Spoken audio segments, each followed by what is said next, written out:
morning. And it is a good morning. It is a beautiful morning. It's even getting warm, I think.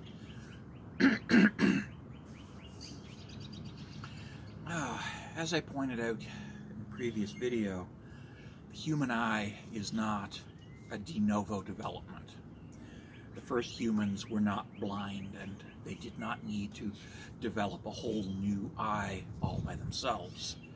They inherited eyes from pre-human ancestors who were primates, who inherited their eyes from pre-primate ancestors who were mammals, who inherited their eyes from pre-mammal ancestors who were reptiles, who inherited their eyes from pre-reptile ancestors who were amphibians, and then fish, and then proto-fish. Animals, basal chordates, who hadn't yet achieved fishhood yet. Yeah. So this process took place over a period of, 500 million years, beginning in the early Cambrian. So some 550 million years ago. And it's part of an ongoing process. And it's all just been refinements on a basic theme. The original chordate eye was, as I said, a pocket on the front of the face with a photosensitive patch at the back. And this pocket allowed them to distinguish light from dark. And because it was at the back of a pocket, it allowed them to focus it a little bit so they could get a bit of an idea of more or less indistinct shape. And because they could focus it, they could figure out where it was. And chordates have always had the same pattern of two eyes at the front, either looking straight ahead or looking off to the side. And it's been a perfectly good system. And everything since the Cambrian has been simply a refinement, an improvement on something that was already there.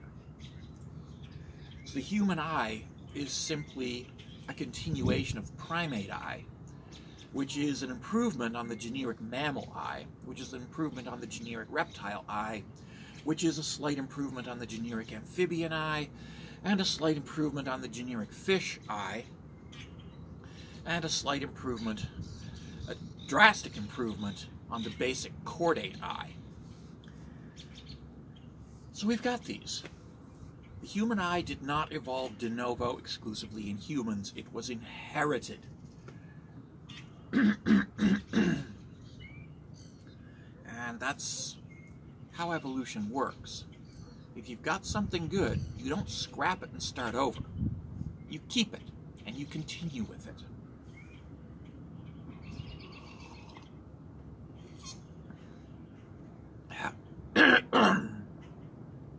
And there are living examples of the most primitive form of eye in animals called hagfish, in animals called lamprey, and in animals called sea pens. And yes, sea pens exist.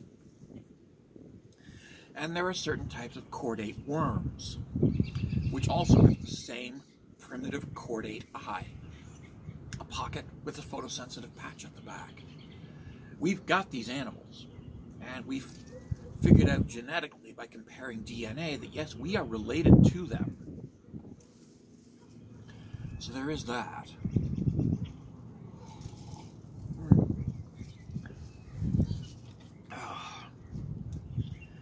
So yes, the human eye,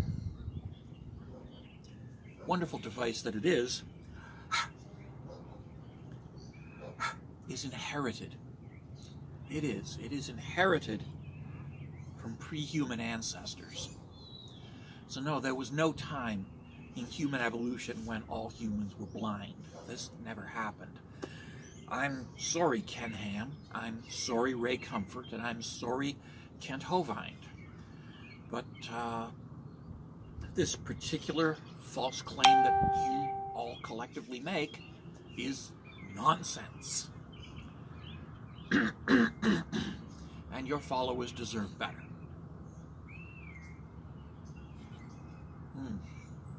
Yeah. So, we understand now that the human eye is an inherited eye from our primate ancestors. We understand that, no, the first humans were not blind. And we understand that there is a progression of optic development with refinements along the way, improvements along the way, to make the human eye what it is. A very good eye for a land-dwelling bipedal primate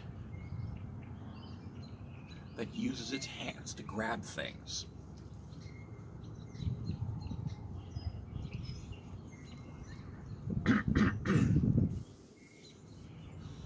As to the question which many creationists have asked is, well, why don't humans have eyes in the back of their head? Because our ancestors didn't. And the reason they didn't is because their ancestors, the back of their head was their neck.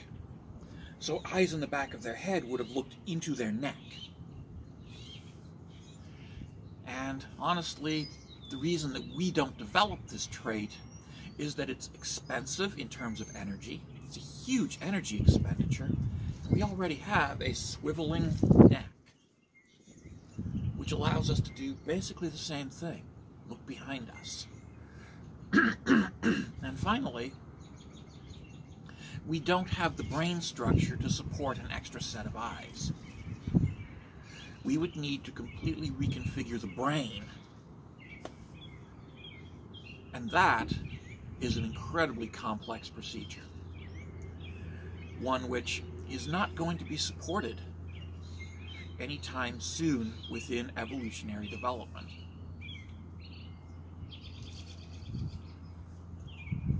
So even if we did have a person born with an extra set of eyes in the back of their head, they wouldn't be able to use them because their brain wouldn't be configured for it. Eyes don't evolve on their own. They evolve in tandem with the brain. Another point to remember: nothing evolves independently. Have a nice day.